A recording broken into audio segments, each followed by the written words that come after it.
ಘಟನೆಗಳು ಅವರೇ ಕಾರಣ. ಹಿಂದೆ ಆಗಿರ್ತಕ್ಕಂಥ ಘಟನೆಗಳಿಗೆ ಇವರೇ ಕಾರಣ. ಹಿಂದೆ ಇರ್ತಕ್ಕಂಥ ಅಧ್ಯಕ್ಷರು ಹಿರೇಗೌಡರು ಇದ್ದಾಗ ಹತ್ತು ಮೆಜಾರಿಟಿ ಇಲ್ಲ ಅಂತ ಇಳಿಸ್ಕೊಂಡು ಅಟ್ಯಾಕ್ ಕಟ್ಟಿ ಅಂತ ರಾಮಕೃಷ್ಣ ಮಾಡಿದಕ್ಕೆ ಇವರೇ ಯಜಮಾನ್ರು. ಇದೇ ಗಾಲಿಂಗಪ್ಪನೇ ಅಧ್ಯಕ್ಷರ ಅಧ್ಯಕ್ಷರಂದ್ರೆ ಎಲ್ಲರಿಗೂ ಅಧ್ಯಕ್ಷ. ಬೀಗ ಯಾಕೆ ಹಾಕ್ಬೇಕು?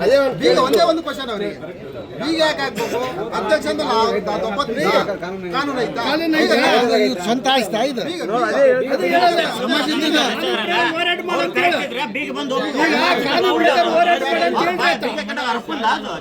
ಇದು ಕಾನೂನು ಪ್ರಕಾರ ಹೋರಾಟ ಮಾಡುವಂತ ಕಾನೂನು ಪ್ರಕಾರ ಬೀಗ ಹಾಕೋದು ಯಾರ್ದು ಆಸ್ತಿ? ಈಗ ಕಾನೂನು ಸಮರ ಆತಗೆ ಉಂಟು, ನಮಗೆ ಉಂಟು. ಕಾನೂನು ಮಾಡ್ತು, ಕಾನೂನು ಪ್ರಕಾರ ಹೋಯ್ತು.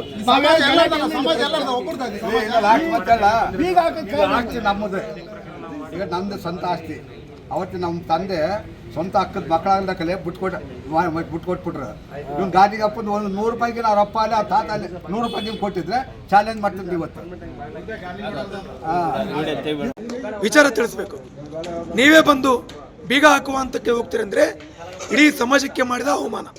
ಯಾರೇ ಯಜಮಾನರು ಮಾತಾಡಬೇಕಾದ್ರೆ ಭಾಳ ಎಚ್ಚರಿಕೆಯಿಂದ ಸಮಾಜವನ್ನು ಹಿತದೃಷ್ಟಿಯಲ್ಲಿ ಇಟ್ಕೊಂಡು ಮಾತಾಡಬೇಕಾಗಲಿ.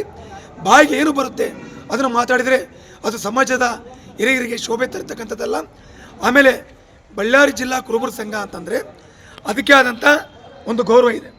ನಾವಿಡೀ ಬಳ್ಳಾರಿ ಜಿಲ್ಲೆಯ ಜನದ ಹಿತದೃಷ್ಟಿ ಇಟ್ಕೊಂಡು ಯುವಕರು, ಮಹಿಳೆಯರು, ಉದ್ಯಮಿಗಳು, ರಾಜಕಾರಣಿಗಳು ಎಲ್ಲರನ್ನ ಒಳಗೊಂಡಂತೆ ಇರುತ್ತೆ ಸಂಘ. ಸಂಘ ಅಂದರೆ ಬೇಕಾಬಿಟ್ಟಿ ಮಾತಾಡ್ಕೊಂತ ಹೋದರೆ ಅದು ಸಂಘ ಆಗಲ್ಲ. ಬಜಾರ್ದಲ್ಲಿರ್ತಕ್ಕಂಥ ವ್ಯಕ್ತಿಗಳು ಕೂಡ ಮಾತಾಡ್ತಾರೆ, ಅದಕ್ಕೇನು ಬೆಲೆ ಕೊಡಲಿಕ್ಕೆ ಅವಕಾಶ ಇರೋದಿಲ್ಲ. ಹಾಗಾಗಿ ನಮ್ಮ ಬಳ್ಳಾರಿ ಜಿಲ್ಲೆಯ ಕುರುಬರ ಸಂಘದ ಸದಸ್ಯರೇನಿದ್ದಾರೆ, ಗೌರವಾನ್ವಿತ ಡೈರೆಕ್ಟರ್ಗಳು 31 ಜನ, ಅದರಲ್ಲಿ 6 ಜನ ಪದಾಧಿಕಾರಿಗಳು. ಸ್ವಾಮಿ, ಈ ಸಂಘ ನಿಮ್ಮದು, ಈ ಸಂಘ ನಮ್ಮದು.